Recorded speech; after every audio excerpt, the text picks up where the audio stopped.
is the Vintage RPG Podcast, your source for the best in classic and contemporary RPGs. With your hosts, Hambone and Stu. Welcome to the Vintage RPG Podcast, coming at you again from the clubhouse hidden somewhere in the swamps of New Jersey. I'm John Hambone McGuire, and with me, as always, as the founder and publisher of Unwinnable, the only realm of chaos he's generally used to is the child's playroom in the basement, Stu Horvath. So it's funny that you bring that up. The basement had been like a complete disaster area for months, and contingent upon its cleaning were play dates, and it finally got cleaned like last week, 2 weeks ago. So like that's a well-timed joke. My God, that kid could make a mess, and he makes the mess. And then when you say, "Hey, Jared, can you clean it up?" He'll be like, "I need help." It's like, "Well, you made the mess. Like you can clean it up." He's like, "I can't. I made too much of a mess." And then you get down there and you're just like, "Oh man, you kind of did." Jesus. He's like, "I could supervise, Dad." So we're talking about the realms of chaos today. What is it? So singular realm of chaos, which I screw up all the time. I really want it to be realms of chaos, but realm of chaos is it's annoying too because it's two books. So like it's naturally a plural. Realm of Chaos is a pair of books that were created by Games Workshop in the late 80s, early 90s. And they are basically everything you could possibly know about the forces of chaos in Warhammer. There's two books. Slaves to Darkness was the first. It comes out in 1988. And then The Lost and the Damned comes out 2 years later in 1990. It takes a long time for Lost and the Damned to come out. That's such a solid name for a book. Right? Yeah. Both of them, really. Good. Basically, the idea is there's four ruinous powers of chaos, and each book covers two. Slaves of Darkness takes Khorne, the Blood God, who is Khorne, and Slaanesh, the Lord of Pleasure. And you basically get everything you could possibly want to know about chaos broadly and the forces of those chaos lords specifically. So you get all the army lists for Warhammer Fantasy Battles, all their demons and large units and all that stuff. You also get sort of monster stats that are useful for Warhammer Fantasy roleplay. And what I think is kind of maybe the most interesting is that this book introduces the forces of chaos into Warhammer 40K. Previously, the Warhammer 40K tabletop miniature / lightly role-playing game, Rogue Trader, was just Space Marines versus the various aliens. Well, not aliens, like dwarves, elves, orcs. This book brings chaos into the mix. And basically, I think that chaos and Warhammer's treatment of chaos is such a like the important thing. It's like the backbone of the whole Warhammer universe to me in 2023. So it's interesting to me that 40K existed for a couple years without chaos being a major concern. And the introduction of chaos into 40K really creates this weird continuity between the old world of the fantasy game and the interstellar human empire of 40K. It's super interesting. And I'm just going to talk about Realm of Chaos. I know that there's like 30 or 40 years of like Warhammer lore since that's probably changed. And these are short episodes. I also don't care about that. I really like after Realm of Chaos, my interest in the greater Warhammer universe really precipitously drops off. Like this is for me, the last great Games Workshop products. It gets to like after this point, it gets increasingly serious, self-serious. And I think that a lot of the fun aspects and the interesting aspects are slowly sort of filed down in the name of sort of commoditization. But I think that it's interesting that in the context of the fantasy game, chaos is a force that is not unlike your basic fantasy dark forces, right? Like I personally think that Sauron is more of a lawful evil kind of thing, but the overall idea of the dark force that's inimical to civilization, right? So like there's chaos lurking everywhere, and the empire in the old world is arranged to prevent chaos from making any kind of headway into the rational, real, civilized world. And the existence of chaos in the fantasy game is it's like it's right there, and it's there to sort of expose the how thin the veneer of civilization is in the Warhammer fantasy roleplay game. And I think it's super interesting. I think that that's a basic kind of like fantasy trope, right? And there's nothing surprising there. I think that they do interesting things with it, but there's no real commentary. It's just like the Empire is just like a bunch of like kind of like asshole medieval guys. Like there's no greater political commentary, I don't think.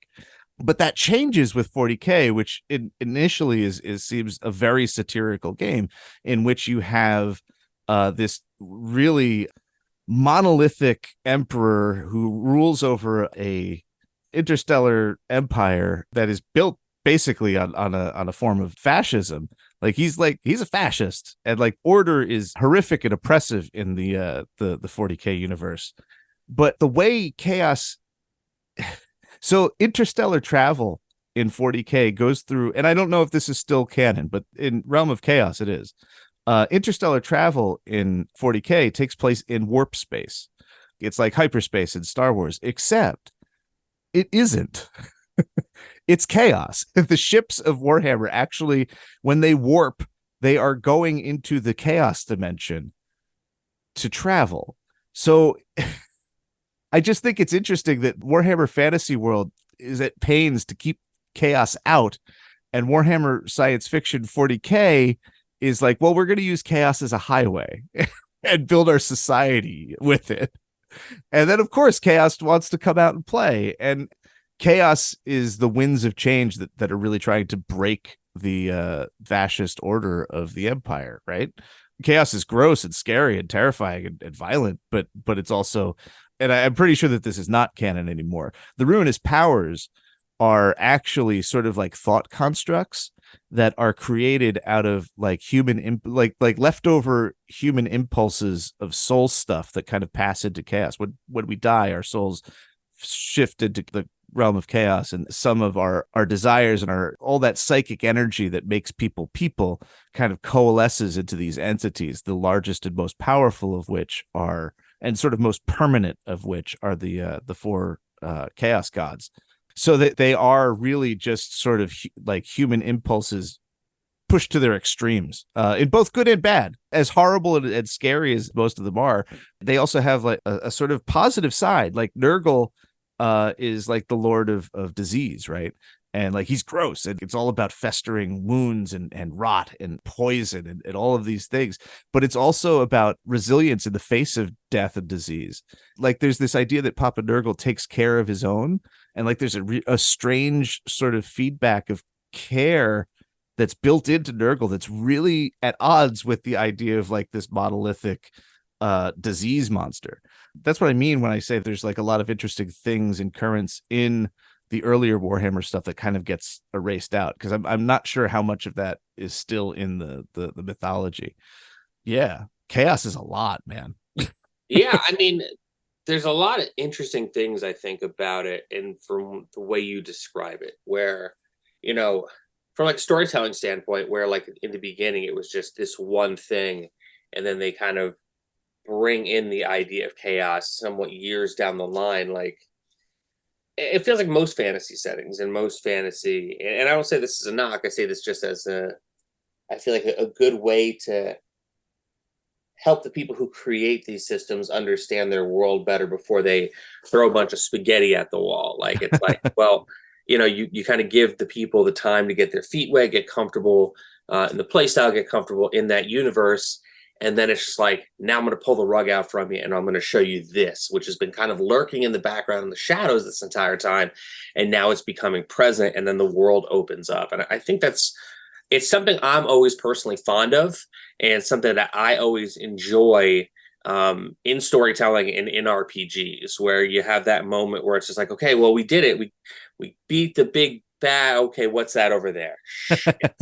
You know? And I also like the idea, you know, I was watching Star Wars Ahsoka the other night, and I'm not going to get into spoilers, but you know. Oh my God. You're going to test me, aren't you? Oh, you haven't watched yet? Oh, I have watched. I'm not into that show. Well, it's more of a concept of like how they deal with like interstellar travel with light speed, Mm-hmm.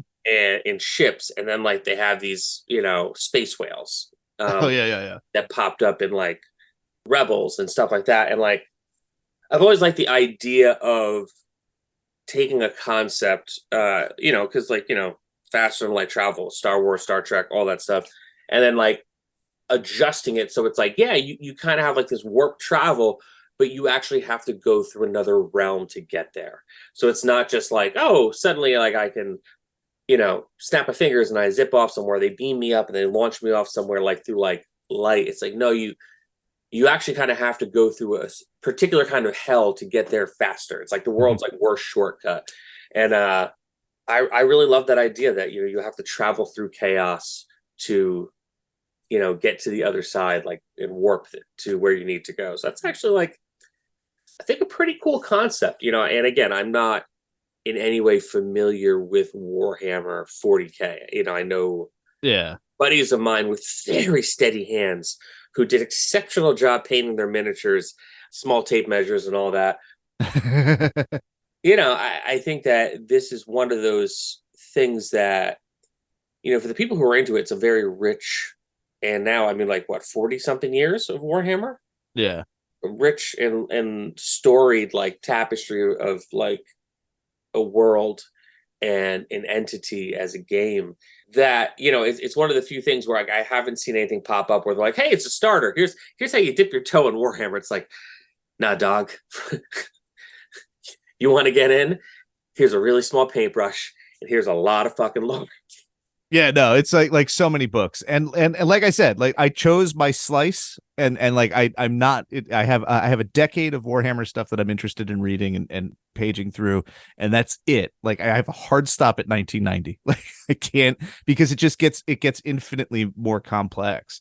I do like the space whales, and I should note, I'm pretty sure that the folks in the Empire, at least at this point in time, don't really realize that they're traveling through chaos, that the warp is chaos. I'm not 100% sure about that. And again, like, these things change. So like I know that there's a lot of revision of even like how the Empire is treated. But the other thing is that Warhammer really wears its influences on its sleeve, which I think is really cool. And you can see the pieces. Like, Games Workshop imported Dungeons and Dragons to the UK. So like you have that baseline. Oh, hey, D&D. Then they imported RuneQuest, Call of Cthulhu, and Stormbringer from Chaosium. Hey, you got tentacle monsters. You got chaos in both RuneQuest and Stormbringer. And then they also did an edition of Traveler.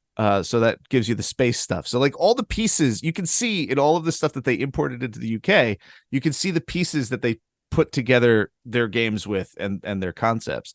And there's a lot of Elric style Moorcock in their depiction of chaos, I think. Speaking of depictions of chaos, holy crap, these books are packed with awesome art. Of course they are. Even if, like, Games Workshop, I think, always had like a really, in the 80s and early 90s, had a really, really nice, gritty aesthetic that comes out of like the British comic scene. But this is, for me, really the height of it. I can't believe how much art there is in these books. I can't believe just the density of amazing artists. Like Ian Miller's in here, Russ Nicholson. There's so many names, and they mesh together so well. Really, the two books, it's just a phenomenal amount of art. I should mention that Lost in the Damned covers the other two Chaos Lords, Nurgle, and my personal favorite, Tzeentch. I don't know if I'm saying that right. I don't think Tzeentch cares. Yeah. But hail Tzeentch. And they have literally everything you could imagine about. There's mutation rules. There's all the details on the traitor legions who left the Emperor to worship chaos. There's painted miniatures, of course. Just so much stuff. And of course, these books were printed once and pretty much never printed again. They're pretty rare. They command really high prices on the secondary market. And like early Games Workshop books, generally, they're bound very badly. So a lot of them have fallen apart. Almost all of the ones that I saw on the market when I started trying to buy these books had a peeled spine, just like falling out of its spine, like signatures coming out, but yet still being asked $250, $300 for a book. That's ridiculous.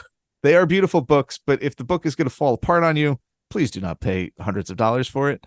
But this is also ridiculous. My copies come from the Warhammer World Store in Nottingham, where they periodically release reprints of both Realm of Chaos books and Rogue Trader in nicely bound hardcovers. I think it's just they're getting run through a print-on-demand joint. I don't think they're anything like super special. The print quality is pretty good compared to the originals. The original print quality wasn't that great to begin with, but these have solid bindings. And they're also, they're significantly less money. I think they retail for like $70 or 70 pounds. No, it's not 70 pounds. I don't remember what they retail for, but it's not $300. Yeah, cheaper than the OG, you know? Yeah. So what you need to do is you need to make friends with somebody in Nottingham. You ask them nicely to go to the Warhammer store, and if they have the things on sale, you have them buy it and they ship them to you. And you're looking at maybe $150 for total for 2 books with shipping, which is not bad. It isn't not bad. These are gigantic books. They are how many pages do we have here? Let me see. They are 300 pages each. So you're looking at 600 beautifully illustrated chaos pages in pretty decent hardcovers. Shipping alone is going to be $30 just to do media. So that's awesome. They are gorgeous books. I'm sure there's weird stuff in them that I'm not remembering, but like not for kids. Like, don't let your kids look at these books. They are so full of like that late 80s sort of gnarly kind of imagery where like they're pretty violent and a little body horror filled. Like I said, I understand why Games Workshop has moved away from this to a degree, and their characters and stuff has they become smoother, a little bit more cartoonish, because like this stuff is like the Les Edwards cover of Lost of the Damned of Papa Nurgle, or not Papa Nurgle, but like Plague Bearer, is gross. It's like it's awful. It's like this big bloated demon with like sores, and like there's a mouth in its belly, and I don't know. It just looks like I'm gonna catch something. Yeah. Which I guess it's like that's the point, like it's not supposed to be pleasant. But then you see like plague bearers now, and they still like their intestines are falling out, but they look cuddly in a way. I don't know what it is. Like they got like a weird like Pixar kind of like vibe underlying all their designs that makes them like less gross somehow. Well, that is pretty dang interesting. Do you have any final thoughts on Realm of Chaos? Try and get them if you can. I think that they are worth a read, especially if you like that British fantasy art aesthetic that it was so strong in the late 80s, early 90s, and has since sort of vanished to become a little bit of a visual unicorn. Hard to find echoes of it anymore. I think in terms of just its visual impact, they are a pair of books that should not be missed by fantasy enthusiasts. Well, very cool. So this has been another amazing episode of the Vintage RPG Podcast. Before we go home on this episode, a couple pieces of housekeeping. Our friend Michael hit us up because he wanted to talk to us about his latest Kickstarter, which is the Sagaborn Creature Compendium 1.5 edition. It's got over 90 monsters for the Sagaborn D20 system. We really couldn't get it in time. By the time you listen to this episode, the Kickstarter is wrapping up the next day. So if you like the D20 system, if you want a bitchin' monster book, think about checking out the Sagaborn Creature Compendium 1.5 edition on Kickstarter for one more day. Shout out to love monsters. We love monsters. Monsters are the best. Monsters are the best. Michael's a cool dude. He actually was kicking around the idea of what to name his RPG company. In the Vintage RPG Discord, landed on VCR, Vintage and Contemporary Role Playing, which I'm like, that's like the perfect name for RPG. So, again, Sagaborn Creature Compendium 1.5 edition on Kickstarter for one more day. 97 monsters.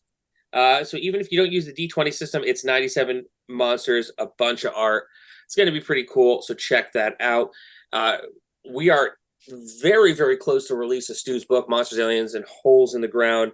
What's the rest of the title, Stu? A guide to tabletop role playing from Dungeons and Dragons to Mothership. I was so close. There is still time to pre-order this book. Bookstore.com, barnesandnobles.com. You can order direct from MIT Press. You could order from your friendly local bookstore, which obviously is the best way to go here. I'm sure they'd be happy to have your patronage.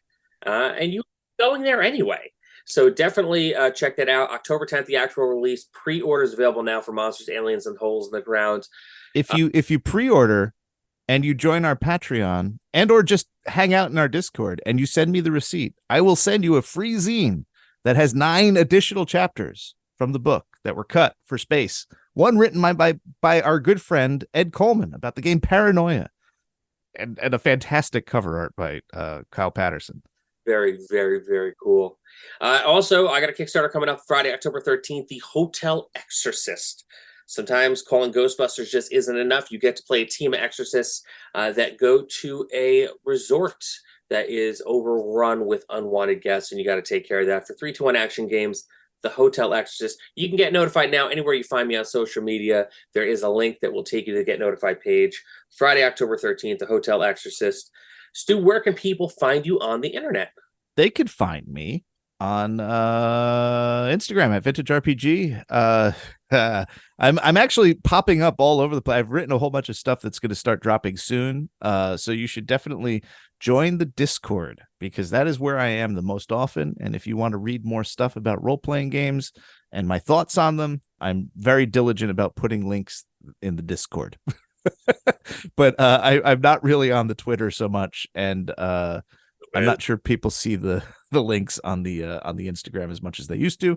So if you really want to see stuff, join the Discord. I'm there and we can chat and it'll be fun. Very cool. You can find me across the internet at John McGuire RPG. I am posting more because I've actually been leaving the house, and I have to promote The Hotel Exorcist on Friday, October 13th. I'm on Blue Sky now. I was on Twitter the other day and I got an ad for conservative beer. It was the first thing that popped up was an ad for conservative beer, and I'm like, one, have you met me? So I'm like, that's it. I'm done with Twitter. I'm there for as little as I have to be to promote our games, but for the most part, if you want to hear me talk about stuff, I'm on the Blue Sky. I'm on Instagram. I'm on TikTok. I should be posting more because I have stuff to promote, but at John McGuire RPG everywhere, at 321 Action Games on the TikTok. If you like the show, don't forget to rate, review, and subscribe. Your reviews really do help other listeners to find us. And if you really like the show, why not become a patron? Patreon.com/vintageRPG. It's a pretty cool spot to be. We've got a behind-the-scenes look at Stu's book, Monsters, Aliens, Holes in the Ground. We've got a behind-the-scenes look at 321 Action. We've got a killer Discord community that we'd love for you to be a part of. Stu has an ongoing West Marches campaign at the $10 tier. I have games that I run every month for patrons at the $3 tier. In fact, tonight, after I record this, I'm running part 2 of the Alien RPG adventure that I ran about a month back. And then next week, I'm still it's 50-50 right now, folks. So if you want to figure out what we're going to play, there's still time, but it's 50-50 between DCC and Honey Heist. So you could join and be the tiebreaker. That's exciting. The tiebreaker at the $3 tier. At the $1 tier, for just $1 a month, you get early release episodes. Sometime on Friday, we'll have them out sometime on Friday at the latest Saturday morning. Once we record the episode, we get to Alex, our buddy who rules. Hi, Alex. Hello, Alex. And we will get it. We'll get it up for you. Patreon.com/vintageRPG. So for Stu Horvath, I'm John Hambone McGuire. May the dice always roll in your favor.